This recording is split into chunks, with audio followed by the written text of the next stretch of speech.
So this is episode 4. Now if you watched episode 2, then you know that we're stripping the rear end. Now we've got two major problems with stripping the rear end. Number one is powder coating. When we took all the front end stuff down, he said, if you have anything else, bring it down within 5 days and I'll do it all together, which means it'll be done quicker.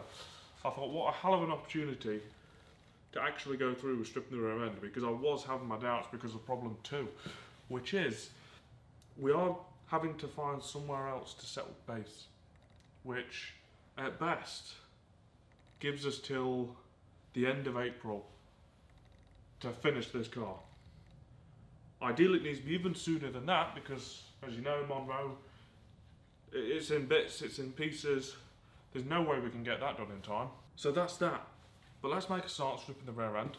I'm optimistic about it, but if you know anything about Subarus, especially ones this rusty, then you'll know what a bitch those lateral link bolts are to get out.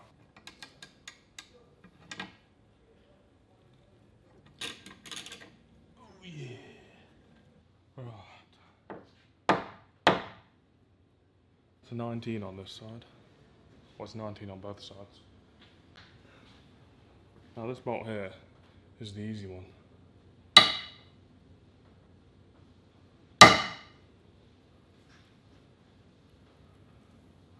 That's got it. Now we're not going to loosen it all the way. Just enough so we can get the other side moving.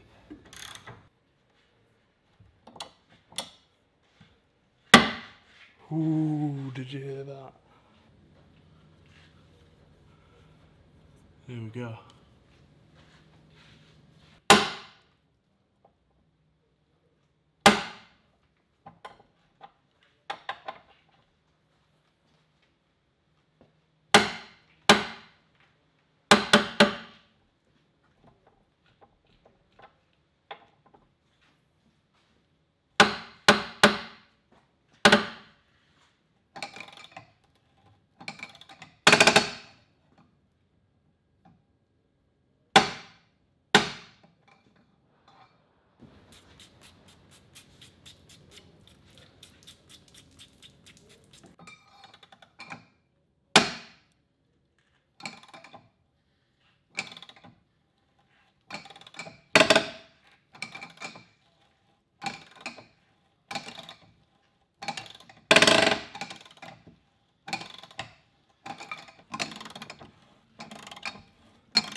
Home stretch.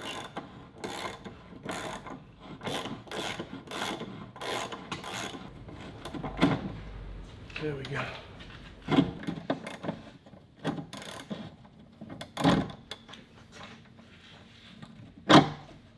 Oh, yes. Yes. We actually got it out. This one doesn't look too bad, really.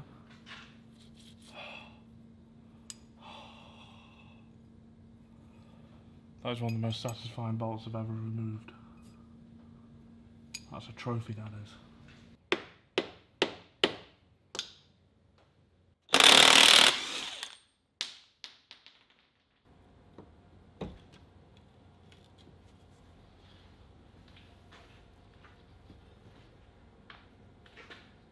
In fact, I've just realised I should have drained the diff fluid.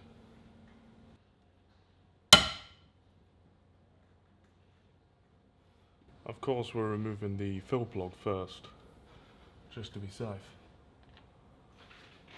Okay, I didn't expect that. That nearly went in the bucket. Okay, that is pretty dirty, to be fair.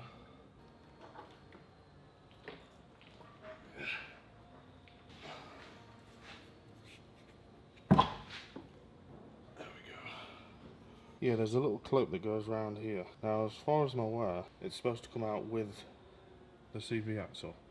but mine's still in the diff. Whether you can reinstall it with it still in the diff or whether it's supposed to happen, I'm not sure. Yeah, because now we can gain access to this bolt.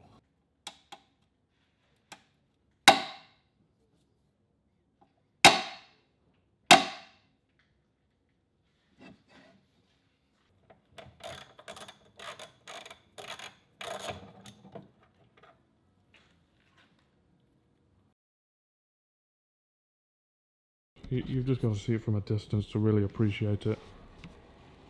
Look at that. You stand there and you stare at that and you think, yeah, that's a man that is organised and he's got his life together. Let's have a zoom in shot of this as well. I mean, just look at it, man. Nicely organised. I love it. It is just perfection right there. And also, on this side, this is the working bench, you could say. The bench where things happen. So yeah, that's just generally where I dismantle things. Oh, you can just see in the background the power steering rack, which I also cleaned. Oh, maybe I included that in day 3, so maybe you've already seen that. Down here is the place where parts are stored. On this side, I don't know why I'm doing this, I really don't. Over here we have, well, to be fair, it's a mixture of things at the moment. You can see that there's the stage 1 clutch, some parts for motor, and we've got fluids in that corner. And then just behind that, which you can't really make out, is where all of the E39 parts are stored. I do have everything to rebuild the rear end, but obviously then it blew up on me. Well, it didn't blow up on me really, I blew up the gearbox, but there we go. And then, of course, the sad wreck of the E30. Now look at it, it's just depressing to even look at. Look at it, it's torn to me, that lateral link just dangling down. You know, there's the M52 engine. If you didn't know, it's only got 49,000 on the clock.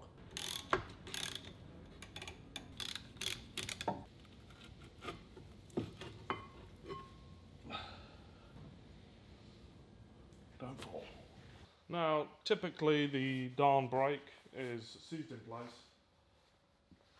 So I've got my trusty mallet.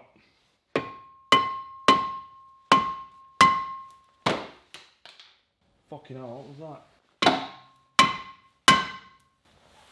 Yeah. Oh, that's that.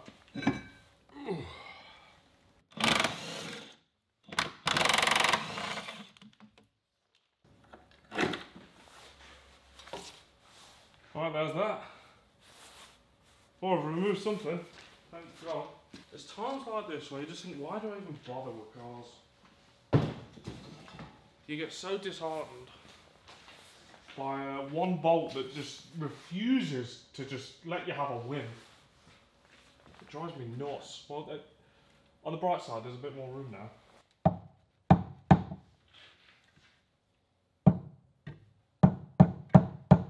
Are you being serious? Oh, thank fuck for that. Why are these grips so crap?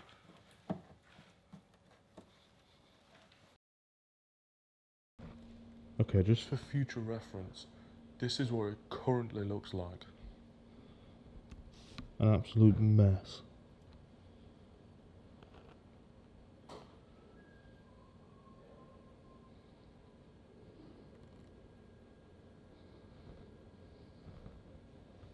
If you can see that lower arch, that's going to need welded, as that would be an MOT failure. Yeah, that is pretty bad.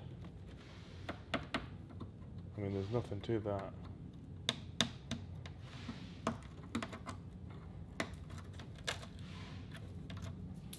Alright, so first things first, we're going to remove this trailing arm bolt. Now, I'm unable to gain access from this side, so I'm going to have to do it from the back.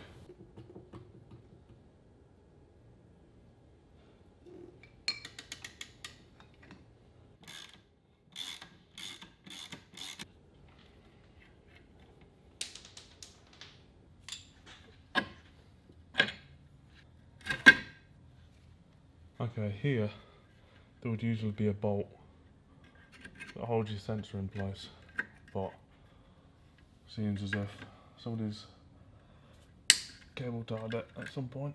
Okay, so that now frees the sensor from the trailing arm.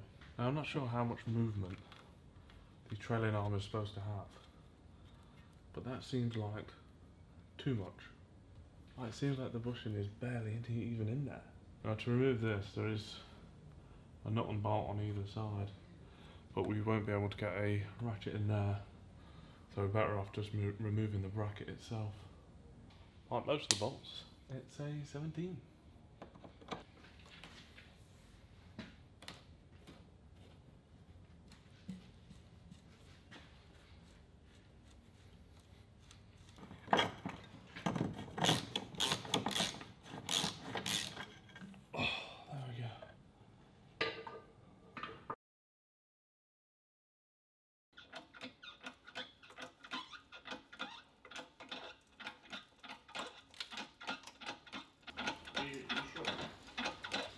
What do you mean, am I sure? Well, it looks like it's working, so you better be filming it. It looks like it's working. You're such a douchebag. Yeah, you've done well. Yeah. Great, that is. Amazing. You got it stuck to the press. It's like a narrowboat now, isn't it?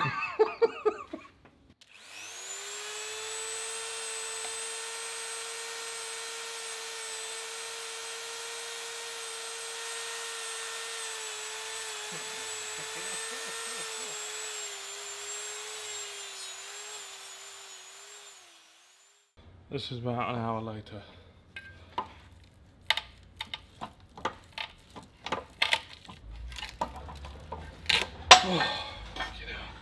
Right, so we've removed the two back bolts for the T-bar or outrigger, depending on what you want to call it. We're going to leave the bushing bolt in place until the diff is out. On the other side, I've had to hammer on a 11mm bolt extractor, as they're pretty darn rusty. But originally these are a 12, and that'll be a 17. The only tools you're going to need are a 17, a 14, a 12, and a 19. Pretty much those tools alone, and maybe some spanners in the same size, will dismantle this entire car. Now these aren't torqued down very tight, so you may just get away with a normal half drive. There we go. Probably no more than... I'd have to check the exact torque, but probably no more than 45, 50. Now we are going to have to replace these because they are too far gone. Got lucky with that one. There we go. It's probably the only one that we can reuse out of the 4. Sandwich bags. Possibly the most important thing you can have with a pen. So the next thing we're going to remove is the handbrake shoes, so we can gain access to the handbrake cable, as I'm hoping that we can remove it with ease. Now of course, anytime, well really anytime you're working on your car, but especially when you're working around springs, you 100% want safety glasses. Oh, that spring's just falling apart. Did you see that? Thank God I had glasses on. Really not the right pliers.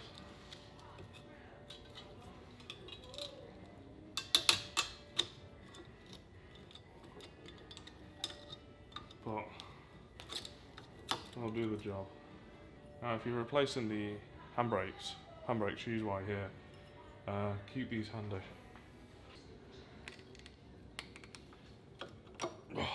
So essentially all we did there was pull the spring back enough to pull the plate out. Now to remove the cable, no doubt mine won't come out, but there is a clip holding the cable in place. So I am having great difficulty removing this handbrake cable. Now we've disconnected all the handbrake shoes, and there should be a clip behind the hub assembly that holds the handbrake cable in place. However, I can't seem to see it whatsoever. So I think it's just a case of it's welded, it's seized itself in there.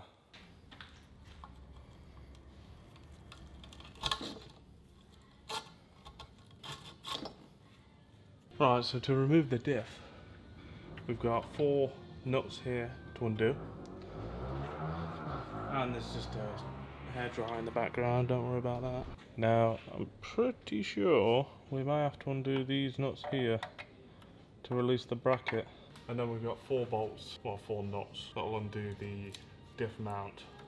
Now if I'm unable to remove those 2 bolts in the middle for the diff, that does mean that the T-bar, subframe and diff will all need to be dropped together.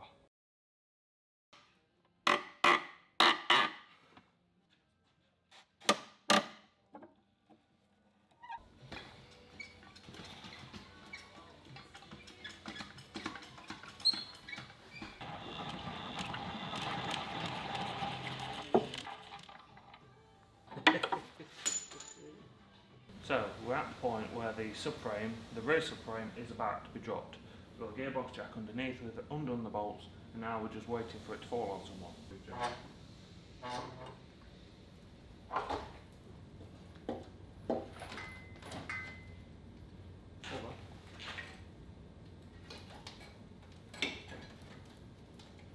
Where are we holding that? I hope so.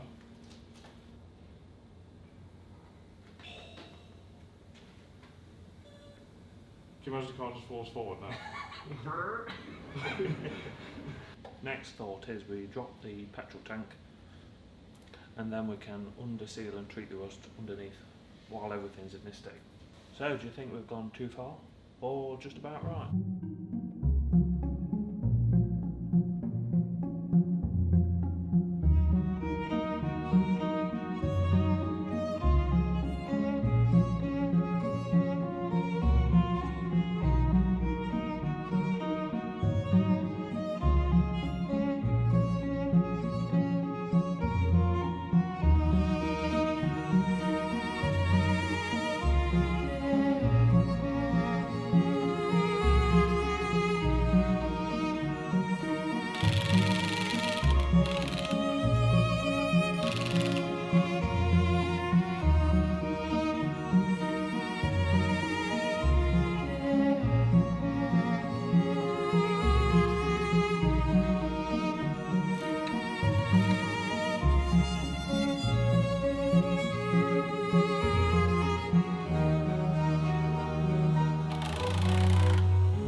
So we've hit a major roadblock with the rear subframe. The lateral links, the rear ones, are both of the camber bolts just seized to the silver sleeve inside the bushing. Probably see.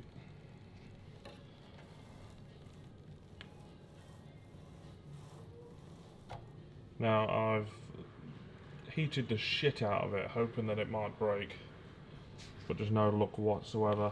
I'm having the same issue with that one. The rear ones, or the front ones shall I say, they came out no problem. And then we're also having problems with these rear bushings. Now there's 4 rear bushings, they are part metal, part rubber. One, we have no idea how to remove them because the press, just no luck with that, as obviously when you try pressing down on the bushing, it's pushing the subframe with it. Even putting, you know, your full body weight on it, it's not even moving in the slightest. Yeah, this is really what's holding me up now, because the idea was to take everything for the rear, strip the rear end, take everything down to powder coat at the same time as the front, so then we could sand down underneath, and by the time that's done, all the powder coat and stuff would be back, so then we can start reassembling. But today's Thursday, and the deadline for the powder coat to be taken down is tomorrow. And at the moment we've got that problem. We've got the T-bar, those bushings, they still need to come out. Still need to remove the rear hubs, the bushings, the wheel bearings, dismantle the Brembos, drill out the broken nipple. There's just so much to do. So we're at the point where the knuckle can be dropped. The only problem is the sensor is fully stuck in there. So I'm going to figure that out. Now, I already need 2 front ones, and it's looking as if I probably need at least 3. I'm going to cut the cable, Best case, I'm able to remove it and I can just rejoin the cables when everything goes back together. Worst case, I need to replace it. Oh, God. 50 quid for this, guys. 50 quid. And it's gone. Now what we're going to have to do is remove the hub. Try not to damage the ABS tone ring. So then we can gain access to this 4 bolt behind here. That will remove the knuckle itself, and then the plate is then separated. Now with the plate separated, we can then remove this bushing, which we'll be replacing for a Super Pro. So now what we need to do is hopefully have some luck in removing the outer seal. Now I've got this seal tool now, so I'll have to test it. Oh God, that's amazing. So that's that.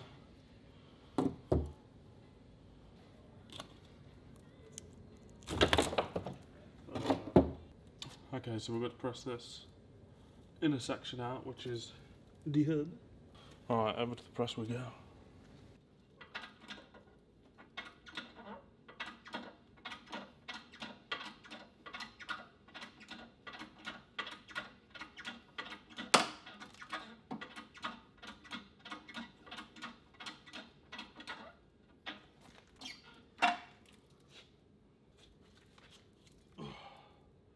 There we go.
It just snapped.